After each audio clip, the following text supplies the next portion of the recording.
Amyotrophic lateral sclerosis. You probably know it better as ALS. It comes from the Greek language and means no muscle nourishment. And that's exactly what happens when someone has ALS, a neurodegenerative disease that impacts nerve cells. The brain can no longer communicate with muscles. That leads to extreme weakness and disability. There's no cure for ALS. Doctors can only manage symptoms for their patients. But for a very small group of patients, there has been some improvement. And that's practically unheard of in ALS. So what is it about these patients that made them get a little bit better? And most importantly, what can we learn from them?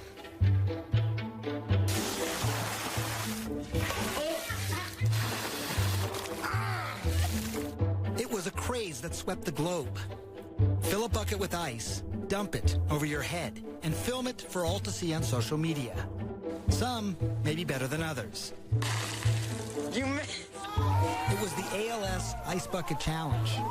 The goal? To raise money for research on ALS, a devastating, debilitating disease with no cure. April McDuff did the Ice Bucket Challenge next to her husband, Mike.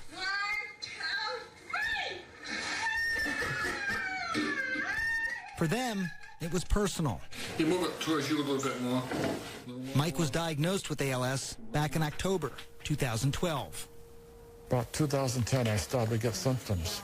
What happened was my arms started to get weak. I was starting to lose muscle tone on my shoulders and my arms. And I went to my doctor, and that time I had rheumatoid arthritis, so I was going into Boston for the rheumatoid arthritis. And when I went in that day, I says, you know, doc, I says, something's not right. And he looked at me and goes, what is going on?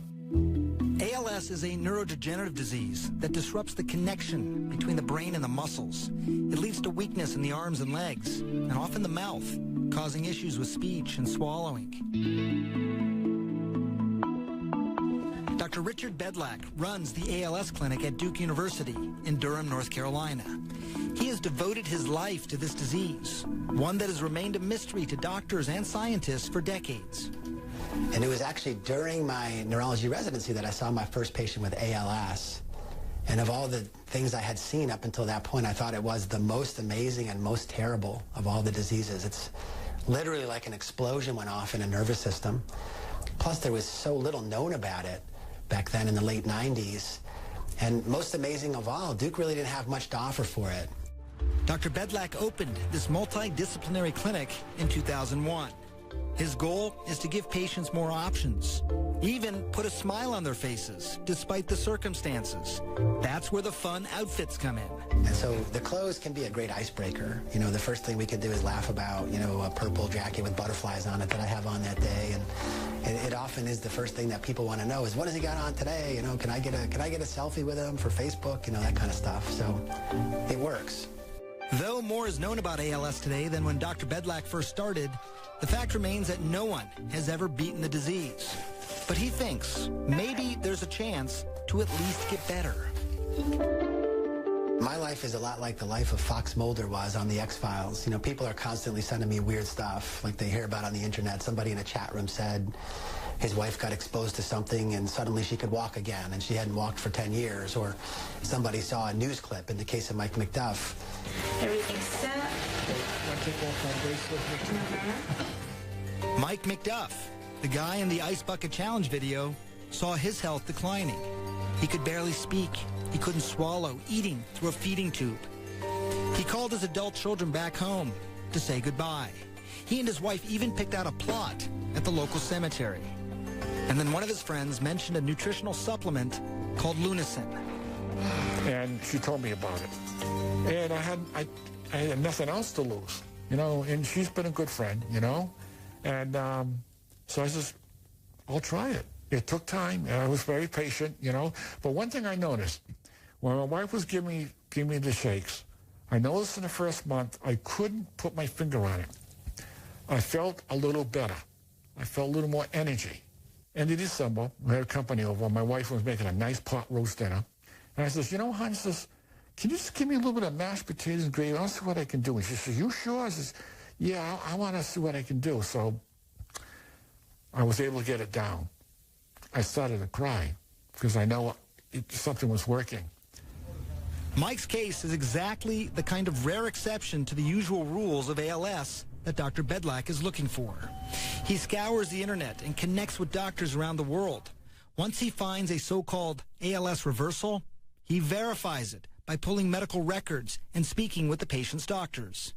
If he's convinced the person has ALS and not a disease with symptoms that mimic it, he gets to work trying to crack the case. I'm up to a total of 24 confirmed ALS reversals now. People that I really have the records, I really believe they had ALS, and I really believe they're dramatically better. Those 24 cases vary in the treatments used. Mike McDuff is one of them. Dr. Bedlak started a pilot trial based on the exact regimen Mike followed, enrolling 50 patients. Can you lift the knee at all? I have tried that. One of them is 58-year-old Matthew Teasdale. He's been on Lunazyna for 6 months, halfway through the trial. It's too early to know for sure the long-term impact here, but Matt has already seen improvements. All right, let's see your calves jump up, Matt. Can you lift your knee? Okay. Wow. In this video, you can see Matt moving his legs.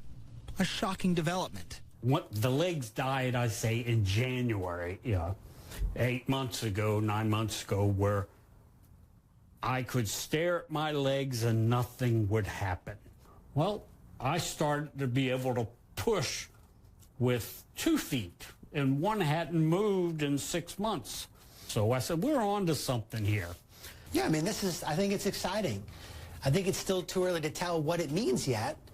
As we've talked about before, sometimes people with ALS do just spontaneously get a little better for a short period of time.